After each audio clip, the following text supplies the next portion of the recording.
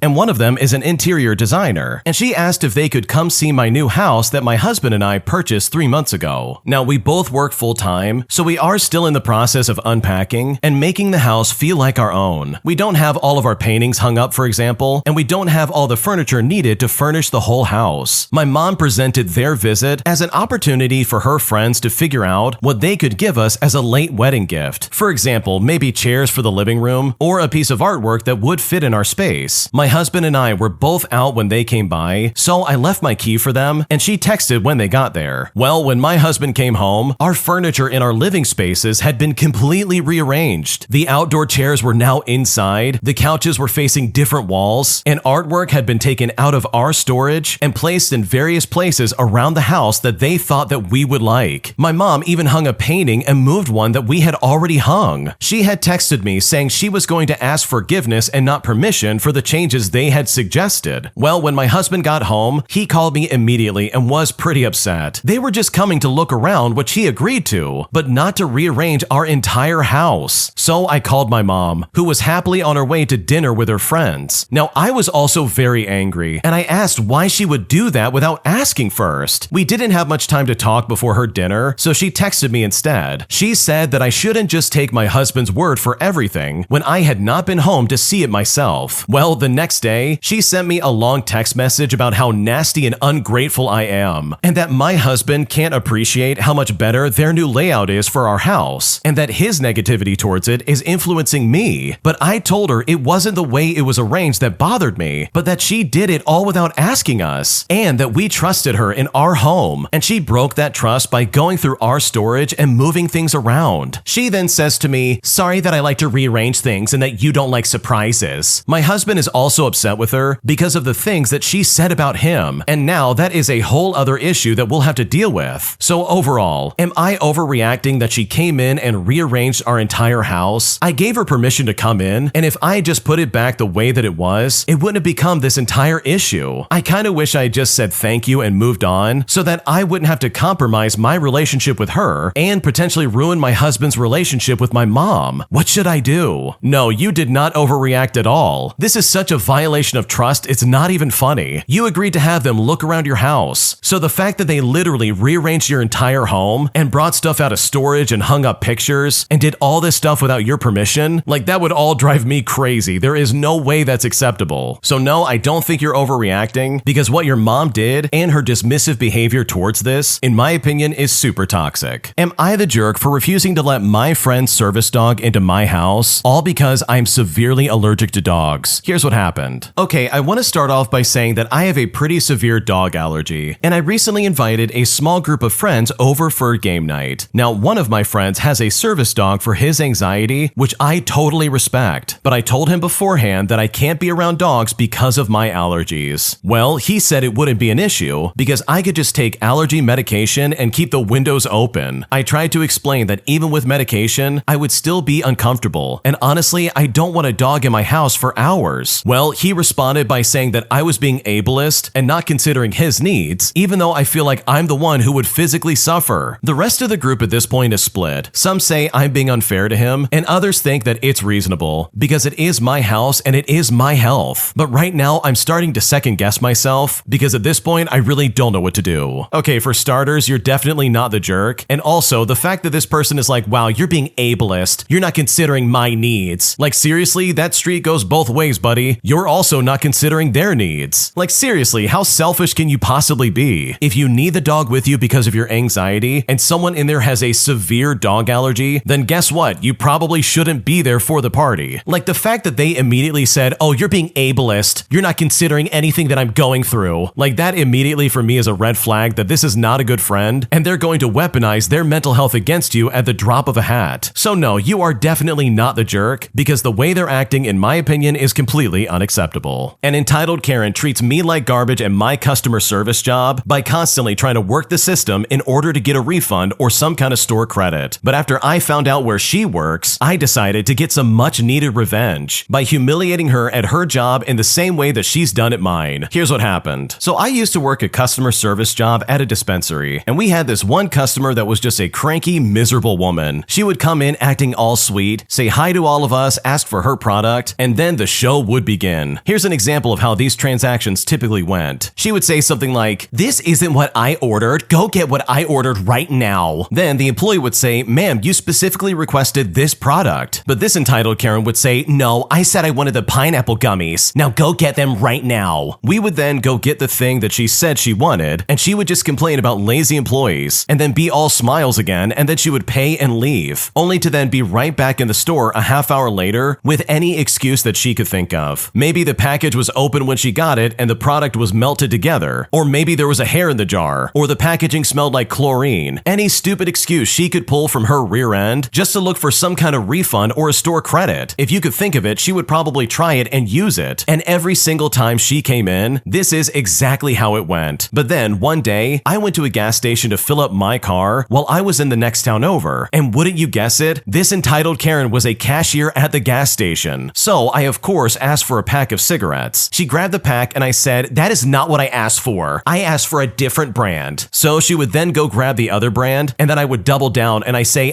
"That's not what I wanted. I wanted the other one." Well, after she tried to grab another third brand of cigarettes, I would interrupt her and say, "What are you doing? I'm just in here to pay for my gas." Now, the long stare she gave me was almost enough to make me regret starting stuff with her, but she knew as an employee that she could get in real trouble if she snapped at me. So she forced a smile, put my cash in the register, and I went on my merry way. But I wasn't done. I came right back in 5 minutes later, and I looked at her and I said, "Excuse me, I only spent this amount of money on gas, but you took all of my money. Where is my change?" Now, at this point, she is obviously super pissed off, but what was she gonna do about it? Yeah, that's right, absolutely nothing. So she tries very hard and fails to politely explain to me that the gas cost the amount I had given her, and she couldn't give me the difference. So in a voice that almost sounded exactly like hers, I complained about all these lazy employees. I gave a sweet smile, and then I said goodbye, walking out, just like she does every single time she comes into my store. Now, she didn't learn her lesson for a while, and came back in a few more times with her same old routine. But then I recruited a coworker, and we both went back to that gas station separately a few times and did our new routine. After trying and failing to file a complaint, she stopped coming in entirely, and balance was finally restored in the universe. Now, I don't work at the dispensary anymore, but hitting back at her in the way that she did to my coworkers honestly makes me smile all these years later. Yeah, this is a classic case of mess around and find out. She seriously would walk into this store and make such a fuss, all with the main objective of getting a refund or some kind of store credit. Like, I can't stand people who try to work the system like this because it really is just so disgusting. And she herself works in customer service. Like, come on. You would think that she knows better. Like, that's the one person who should at least be reasonable in some kind of way. But you know what? Karma is a wonderful thing because I absolutely love the way you and your friends handled this situation. You not only found out where she worked, but you gave her the exact same treatment that she's been giving you. Like, that is brilliant. That is so smart because hopefully it shined a light on how toxic she's been acting at your store. So good for you for getting this well-needed revenge because this entitled Karen absolutely had it coming. If you like Am I the Jerk, you're probably going to love Am I the Genius. Check it out, link down below in the description. Also, go to amithejerk.com/submit if you would like to submit your own stories. Am I the jerk for demanding that my niece or her parents pay me back for the hundreds of dollars of perfume that she stole from my house? Because right now, I'm still pissed off about this, and I really need to know if I'm making the right call. Here's what happened. So I have a perfume collection that I started when I was a teenager slinging burritos as my first job. I have over 400 bottles at this point, and I take great pride in my collection and I use it. I'm also happy to give people samples of most of my bottles and let them sample a spray or two and even give some bottles as gifts. But what I have a massive issue with is my 17-year-old niece coming into my home under the guise of walking my dog, using these bottles on her own, and then selling the samples to her little friends. She thinks that because I have so many bottles, I wouldn't notice some missing or getting massive dents in them. Well, Little Miss Entrepreneur failed to realize that her private Instagram account wasn't friends only or whatever, and I saw each and every story with each price and sample that she had. I tallied that up up and got a pretty good estimate based on cost per ounce. Thankfully, she mostly picked the TikTok famous perfumes and didn't go for the more rare and niche perfumes. She did snatch an entire 2.5 ounce bottle, which runs about $300 at most retailers, as well as full bottles of perfume you can only get at Sephora. Now, petty or not, I printed out the entire list of what she had taken, including the price estimate, and handed it over to my sister, who is her mother. I said that I expect to be paid back in full, and of course, her sneaky idiot self is never allowed in my home ever again. Well, my sister got super pissed off with me, going on about how my niece is just a kid, and kids make mistakes and all this other garbage. And I said, yes, kids make mistakes, and this is a great way for my niece to learn from hers. Their argument is that now the money she was going to use for a car has to go towards paying me back. But I literally don't care. She is lucky that I have no interest in involving the police or having any kind of small claims or anything like that. So am I the jerk for doing this despite the fact that she's a 17-year-old teenager? What should I do? No, you are not the jerk because your sister is completely wrong. She is not a kid. She is on the verge of becoming an adult. She is 17 years old and she absolutely knew what she was doing. Like, this wasn't a mistake. This was a calculated decision. She stole your property, whatever that property is, and she sold so much of it that now she can buy a car. And it's like, no, I'm sorry, that is not going to happen. You don't get to just steal from me and then expect to have some kind of reward from it. That would be like going to Sephora itself and doing the same thing and being like, well, what do you mean? I'm just a kid. I make mistakes. The same consequences you would get from stealing from Sephora absolutely should apply in this situation. But in my opinion, I think you're letting her off easy by saying I'm not going to involve the police, which if I was in your shoes, I definitely would. But the original poster makes it very clear that they're not going to do that, so that's basically off the table. But regardless, you are not the jerk for holding her responsible for her actions. Because truly, if she's going to make mistakes like this, then she should absolutely, quite literally, pay the consequences. Am I the jerk for telling my dad that he made a dumb decision and I don't need to fix it for him? Because right now I'm very frustrated and I don't know what to do. Here's what happened. I'm a 16-year-old male and my mom passed away when I was 5 years old. And I do remember her, but just not amazingly well. When I was 7, my dad started dating again and he met a woman that we will call Mary. At first, I was upset about Mary and my dad dating, and I didn't want to meet her and I gave her a hard time. I told her I didn't want her replacing my mom. She gave me space to let out all my feelings at her, and then she reassured me she was not here to take my mom's place. She told me that she really liked my dad and wanted to really like me too, but she didn't have to be my mom for us to like each other. At first, I wasn't sure if I believed her, but she won me over and we got along really well. She even lived with us for a year, but when I was 10, my dad broke up with Mary and said she wasn't trying hard enough to fill the role of mom for me and that I needed a mom. I told him I didn't want another mom and that I loved Mary, saying that she was the best. Mary was blindsided by it because things had been so good, and I don't think my dad had said it would be a deal breaker. Well, within a few months, he met his wife, who we will call Stacy. Stacy was a single mom with a 2-year-old daughter. I was 11 by then, and Stacy was very on board to be my new mom, and I was not. I said it so many times that I didn't want a new mom. I wouldn't call someone else mom. I miss Mary and wouldn't give Stacy a chance if she tried to take over mom's place. Well, I was just completely ignored, and dad and Stacy got married when I was 12. After my 16th birthday, which was June, my dad kind of realized I was serious about not wanting a mom and not giving Stacy a chance to be my mom. She has tried so hard too. She has tried to make me love her and her daughter, but I'm not here to get a new mom. I'm not open to it, and it's something my dad now knows. It's caused a lot of strain with him and Stacy because Stacy found out that I sent a direct message to Mary recently and apologized for dad and thanked her for being awesome and saying that I miss her. Stacy said that she can't even get me to say that I like her. I told her it's because I don't. That I don't like people who don't listen or think that they can make me do things like them be my new mom. Stacy then said that she was expecting and was promised a family for her daughter, and she was definitely not promised this. Dad then pulled me aside a few nights ago and told me he now realized I was serious about the things I said, and he realized I loved Mary, but that he really wanted the best for me, and someone who wouldn't even try to be my mom wasn't it. He told me Stacy would be such a good second mom to me, and I could have a sister if I give this a chance. He said his marriage could end if we can't pull together as a family, but I told him he made a dumb decision and I would not fix it for him. I said it was fine if Mary just wasn't the one for him or if their relationship changed, but I loved her because she wasn't my mom. She was someone I could trust and love, and that my dislike for Stacy wasn't changing, and neither was my unwillingness to get a new mom. Well, my dad then said that I don't get to speak to him like that, and that this was completely out of line. So am I the jerk in this situation? What should I do? I don't think you're the jerk at all because with all things considered, the way your dad's going about just dismissing Stacy's behavior behavior is really annoying and so frustrating. He is dancing around the issue that you don't want another mom. You've made it very clear from very early on that you don't want another mom in your life. You don't want to replace the one that you had, and Mary really was a good fit. And sure, if Mary and your dad didn't get along and it wasn't meant to be, then that's fine. But it really seems like he only broke up with her because he was like, oh wow, you're not being a good mother to my kid. But it's like, wait a second, what are you doing? This is not what you wanted. And sure, Stacy probably has good intentions, but it seems like she's being very overbearing and just going way above what she should be doing. So with all things considered, I don't think you're the jerk, because the way your dad is acting, in my opinion, is very inappropriate. Am I the jerk for pretty much telling my friend I told you so after he got into a car crash? Because after dealing with their scrutiny and their awful comments towards my driving over the years, they're offended that I decided to point out the karma that is sitting right in front of us. And at this point, I really don't know what to do. Here's what happened. I'm a 19-year-old male, and I am the only one with a car, so I was the one driving everybody around. I had a set of rules that everyone had issues with, such as everybody needing to have a seatbelt on, no eating or drinking in the car, no distracting me while I'm driving, and no blocking my blind spot by sitting weirdly. Now, everyone constantly grilled me for my rules and made fun of me for following the law. And yes, I will admit that I miss my exit a quarter of the time, but I won't cut off other drivers or reverse just to save a few minutes. One of my friends even said,